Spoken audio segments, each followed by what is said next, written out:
ამ სეზონზე თითქმის ყველა ოჯახში ერთნაირი პრობლემებია. ვირუსები, გაციება და სუსტი იმუნიტეტის ფონზე ბავშვების ხშირი ავადობა სამწუხაროდ.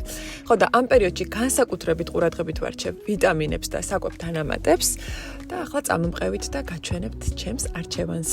პირველ რიგში ვიტაფეროლი. D ვიტამინი ყველასთვის ძალიან მნიშვნელოვანი დანამატია, ბავშვებისთვის მათ შორის და ჩემთვის ძალიან კარგად არის ნაცნობი, აი ეს შეკუთვა და თან ემულსიის სახით არის როგორც იცით D ვიტამინი. ძალიან ნამდვილი მოსახმარია და თან კარგად იცით რომ D ვიტამინი იმუნიტეტისთვის და ძვლების ჯანმრთელობისთვის არის წამყვანი ნივთიერება. ეს კი არის ყველა ბავშვისთვის საყვარელი მარსიანჩიკის სიროფი.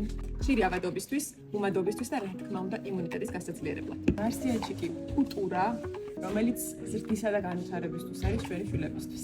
მარსიანჩიკი ინულინით, რომელიც სხვათა შორის ერეკლეს გამოადგება და მე მგონი ძალიან მწვავე ერეკლე, ჩემი უფროსი ვაჟი არის სპორტსმენი, თან მოზარდია და ძალიან ხშირად აქვს ეს ენერგიობა, სისუსტე, დაღლილობა და ეს ძალიან კარგი დანამატია კურჭ-ნაწლავისთვის სხვათა შორის და რკინის შეწოვას უსწრებს ხელს ძალიან კარგად. ვიტაფეროლიც და მარსიანჩიკიც დაგხვდებათ სააფთიაქო ქსელებში GPC, ფარმადეპო, ავერსი და ფარმსახლი.